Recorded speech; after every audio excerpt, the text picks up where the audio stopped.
Hi, I'm Hannah Reagan. I'm the content director here at The Social Brand, and I'm here to talk to you about all things branding. We're going to talk about branding and specifically how to take your business to the next level by using relevant branding. And it's so important that you have a clear idea of what your brand is and that you maintain that everywhere and that you have a strategy behind it. So here at The Social Brand, we talk about this proven process a lot. It's kind of our guide for your marketing plan. So first you want to start out with a strategy. So your strategy needs to be clear and specific. It needs to have goals in mind. What do you want short term for your business and long term for your business? And having a strategy behind your branding will help you ensure that every decision you make has a purpose and has a goal. Obviously, the next on this proven process roadmap is branding, which is, again, any stable asset that your business has, which means that and your logo, your colors, your fonts, your website, your social media, all of the things that your clients or your audience interact with on an everyday basis is considered branding. It's something that doesn't change. It's not going to change, every week, every month. Your branding is hopefully going to stay the same for long periods of time, obviously, so your audience can get really familiar with your brand and connect with you maybe on an emotional level as well as just on a business level. Obviously, once you have a brand developed, you move forward then into content, which is taking that brand and that brand guide that you've created and using it in all forms of your content, whether or not that's social media, which I work with a lot, maybe your website itself, content on your website like blogs or articles or newsletters that you send out weekly or monthly. Your content needs to be in line with your brand and your brand guide. The next step on this roadmap is lead generation. Lead generation is when possible customers and clients express interest in your content, whether or not that's from ads, email signups, or follows on social media. Those are all instances in which you now have a lead, which hopefully will then convert to a customer or client and then sale and then revenue for your business. All right, so branding again is any stable asset of your business. The first part of your branding is your logo.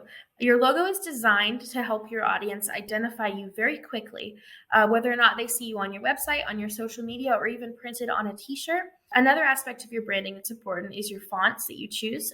These fonts should be used across all platforms, and it helps, again, to create that consistency and help the audience identify you.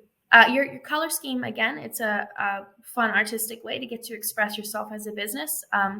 But don't be fooled. There's a lot of strategy behind the colors that you choose. Another fun part of your branding is textures. You can create these patterns and graphics that you get to use on all aspects of your brand. You can use it on your website, again, on social media, on printed work.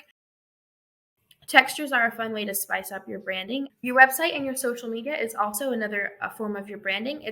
Some people don't realize because it doesn't seem at first like it's a stable asset, but it mostly is. Your website contains a lot of the information that your audience needs to know about you, as well as all of your branded elements. Your website will have your logo and your tagline and your fonts and your colors on there. So when people interact with your website, they're interacting with your branding and thus building that brand awareness and that brand relationship between you and your audience. So what does branding actually look like in the real world? You see it every day and you interact with it every day and you might not even realize it. And that's because those brands that you recognize and you see maybe on clothes or on packaging are so familiar to you because they have done such a good job cementing their branding and using brand awareness to associate them with those logos or colors or fonts. One of the biggest ones is obviously Nike with the swoosh and the tagline, "Just do it." Everyone knows that's Nike. They've developed such a strong loyalty in their fan base with the consistency of their branding that now it is converted again to revenue and lead generation for them. Another good example is Starbucks. They have very clear branding. This logo or variations of it have been used for a very long time. They've branded themselves as an experience less than a product, which has moved toward them being a cultural phenomenon. So what actually makes good branding? There's a lot of elements that go into it. A lot of, again, strategy and design choices that you have to make to get your branding to be effective and to be well representing of your business. So again, your logo is the first thing your audience sees in everyday interactions with your business. So what makes a good logo? Obviously, you want it to be well designed. You don't want it to look fuzzy or pixelated. You want it to be sharp and clear. It needs to be easy to see. It needs to be big enough. And if you have text in your logo, you want it to be easy to read. One of the important things about your logo is that it needs to be meaningful. A lot of people tend to choose logos based on design trends or based on personal preference instead of asking themselves if their logo is meaningful for your audience or for their client base. Another design aspect of your logo is that it needs to be legible in black and white as well as color.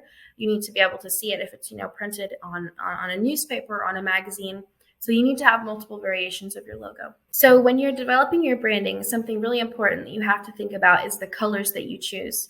It's really easy to choose these based on personal preference or based on what's trending, but the most important thing is that you choose colors purposefully to evoke an emotion in your audience. The colors that we choose are so important because, again, you don't want it to conflict with the message that you're trying to send.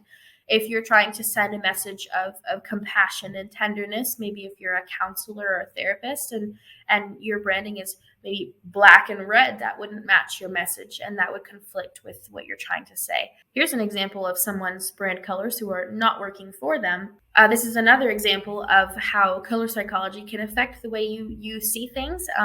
There's certain colors that you don't want to use together because it'll actually cause eye strain and headaches after long exposure. So the way you choose colors is very important. You want to choose complementary colors. The fonts you choose also convey emotion, but also tone.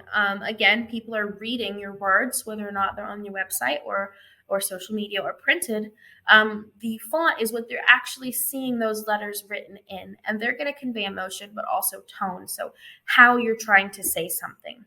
So a sans serif font is a font that is very straight and very clean and very sleek. So you can see as these fonts are very simple and very modern. All right, so serif fonts have the little decorations at the end of each line for the letters. They're more traditional, they're more formal. They're seen almost as vintage depending on the line weight that you choose. When you see a serif font, you're more likely to see it as something that's more formal and serious than something that is sans serif and maybe more elegant or minimalistic or corporate.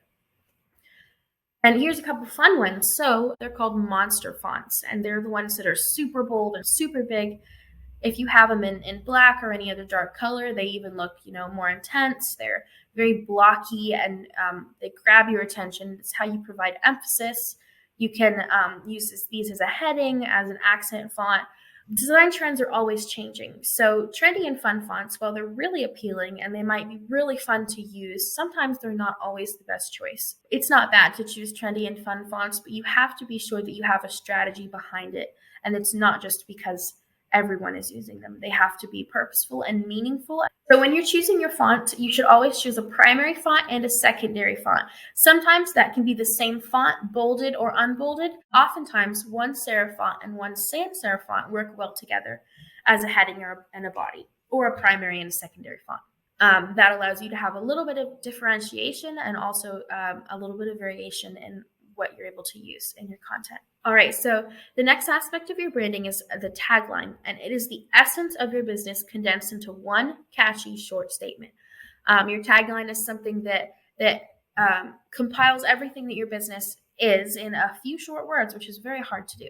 Nike, just do it is a tagline. In and of itself, it doesn't have necessarily a whole lot of meaning. It's not complicated. There's not a lot of words, but it's very simple and it's to the point. Another one is Subway, Eat Fresh. And Subway does a lot of work specifically with their tagline to make their tagline specific and to introduce it to audiences. And it's been successful for a very long time. Another tagline that is fun is Red Bull gives you wings. At face value, that doesn't actually mean anything. But again, it's been branded and it's been designed in a way that it can be used in situations to be funny and eye-catching. Good branding is vital to take your business to the next level.